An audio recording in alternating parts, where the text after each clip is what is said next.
Hello everyone, welcome to my channel. 3 ingredients and 1 bowl. The easiest peanut butter cookies you'll ever make. No gluten, just soft, rich and melt in your mouth deliciousness. So if you want to learn how to make them, then just keep watching. Starting with a clean dry bowl, we will take blanched almond flour. It's best to get store-bought one as the texture is better as compared to the home ground flour. This can be substituted with all-purpose flour too. Comment below if you need the ratio. Next, we will take the peanut butter, which is the creamy one. But if you're a fan of nuts in your cookies, you can very well go ahead and use that. To this we will add the maple syrup, which can be substituted with honey or date syrup. But it's the unique caramel-like taste of the maple that complements as compared to the fruity or the floral one from the substitutes. Go ahead and mix that until you get a well-mixed dough that's easy to mold. While we mix, you may find the dough to be too soft, but after a minute or so you'll find the almond flour will absorb the moisture and naturally thicken the dough for easier handling. But you can always add a tablespoon of almond flour depending on the final texture.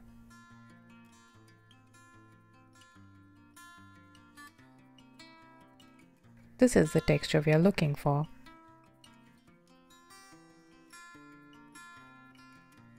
We can set that aside and bring out the baking tray lined with the parchment paper.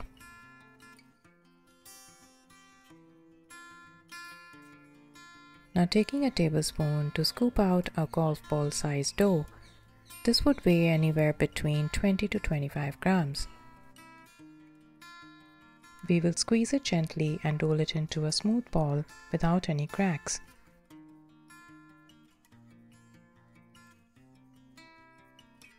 Place it in the tray and repeat the same for the remaining dough. You will get up to 24 such cookies from this batch.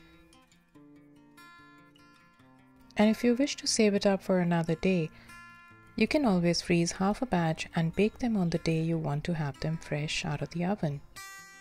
They can easily last up to 2 months in the freezer.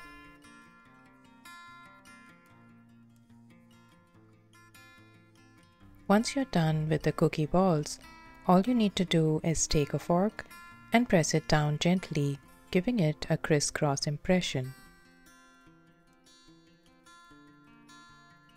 You could make them into mini versions if you'd like. They'll definitely be hard to resist.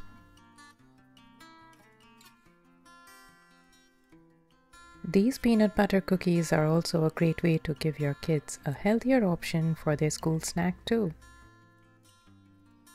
Let me know what you think, and if there are any suggestions with shaping them differently, I'd love to hear that from you. So go ahead and write to me in the comments below. Now that's ready to go into a preheated oven at 160 degrees Celsius for about 12 to 14 minutes. But make sure to keep a watch as every oven works differently. You know they'll be ready when you see an ever so light browning on the edges. And you might find them to be soft once out of the oven.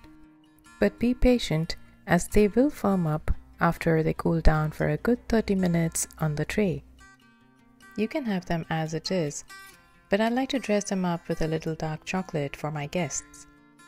So taking some dark chocolate and melting it over a double boiler, along with some chopped pistachios, which give a great appeal with the color pop. You can even use 2 cookies to sandwich them with the chocolate in between. How would you like it to be? White chocolate or dark? Let me know in the comments below. These cookies are going to be soft and melt in your mouth texture. And the best part is that they have no gluten, no eggs and no dairy. Perfect for your healthy option. In addition, these can easily last up to a week in an airtight container and longer if stored in the fridge. If you wish to get in touch with me regarding any recipe from my channel, do write to me on my Instagram page or join me on my WhatsApp community. Check out the details in the description box below.